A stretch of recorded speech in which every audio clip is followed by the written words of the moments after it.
എല്ലാവിധ national international ബ്രാൻഡുകളുടെ spectacle ഫ്രെയിമുകളും ഒഫ്താൽമെറ്റ് ലെൻസുകളും പ്രമുഖ ബ്രാൻഡുകളുടെ കോൺടാക്ട് ലെൻസുകളും കൃത്യതയോടെ ഡിസ്പെൻസ് ചെയ്യുന്നു. കാഴ്ചയുടെ പൊരുളറിഞ്ഞ പാരമ്പര്യം.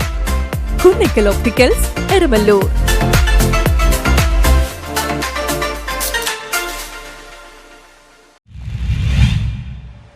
മഹാത്മാഗാന്ധി ഫോർട്ട് കൊച്ചിയിൽ എത്തിയതിന്റെ 100ാം വാർഷികാഘോഷം സംഘടിപ്പിച്ചു. മഹാത്മാഗാന്ധി ഫോർട്ട് കൊച്ചിയിൽ എത്തിയതിന്റെ 100ാം വാർഷിക ആഘോഷത്തിന്റെ ഭാഗമായി ഫോർട്ട് കൊച്ചിയിൽ പരിപാടികൾ സംഘടിപ്പിച്ചു. ഫോർട്ട് കൊച്ചി ബോട്ട് ജെട്ടിയിൽ നിന്ന് ചരിത്ര പദയാത്ര സംഘടിപ്പിച്ചു.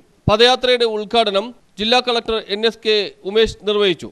സിറ്റിസനായ നമ്മുടെ ഫാദർ ഓഫ് ദ നേഷനായ മഹാത്മാഗാന്ധി ഇവിടെ വന്നിട്ട് 100 ഇയേഴ്സ് പറയുമ്പോൾ ഇന്നും നമ്മുടെ സൊസൈറ്റിയിൽ മഹാത്മാഗാന്ധിയുടെ ആവശ്യം എല്ലാ ഫീൽഡ്സിലും ഇപ്പോഴും നമുക്കുണ്ട്.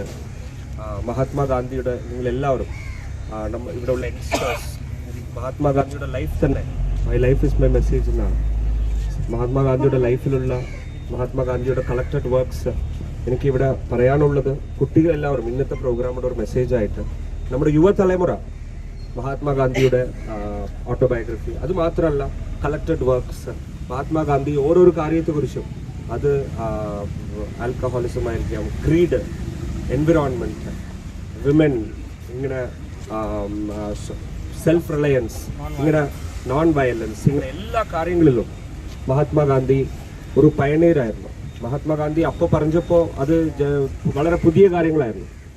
പക്ഷെ ലോകത്തിന് തന്നെ ബാക്കിയുള്ള എല്ലാ നോൺ വയലന്റ് സിവിൽ ഡിസൊബീഡിയൻസ് മൂവ്മെന്റ്സിന് എന്റെ ജീവിതമാണ് എന്റെ സന്ദേശം എന്ന മുദ്രാവാക്യം ഉയർത്തിക്കൊണ്ടാണ് ഗാന്ധിജി അറ്റ് ഫോർട്ട് കൊച്ചി 100 എന്ന പേരിൽ പരിപാടി സംഘടിപ്പിച്ചത്.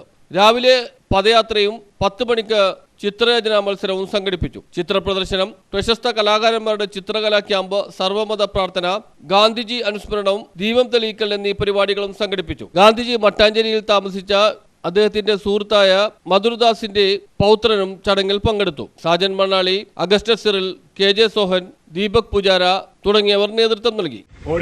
ലോകം കണ്ട ഏറ്റവും വലിയ മഹാൻ ഒരു 100 വർഷം മുൻപ് ഈ മണ്ണിൽ വന്നിറങ്ങി. അത് അന്നത്തെ ജനങ്ങളെ കോരിത്തരിപ്പിച്ചു എന്ന് ഞാൻ പറയാതെ തന്നെ നിങ്ങൾക്കറിയാം. ഇന്നും സ്ഥിതി വ്യത്യസ്തമല്ല. ഇന്നും മഹാത്മജി ജീവിതത്തിൽ എന്തിനൊക്കെ വേണ്ടി നിന്നിട്ടുണ്ടോ അതൊക്കെ ഇന്ന് ഇരട്ടി ഇന്ന് നമ്മുടെ നാട്ടിൽ വീണ്ടും ആവശ്യമായി വന്നിരിക്കുകയാണ്. എനിക്കറിയാം, എനിക്ക് തോന്നുന്നത് ഇന്ത്യയിൽ പല സംസ്ഥാനങ്ങളുണ്ട്. പക്ഷെ അദ്ദേഹം കൊച്ചിയിൽ തന്നെ വരേണ്ടിയിരുന്നു. കാരണം ഇത്രയും മതസൗഹാർദ്ദത്തോടെ. News bureau, Fort Kochi.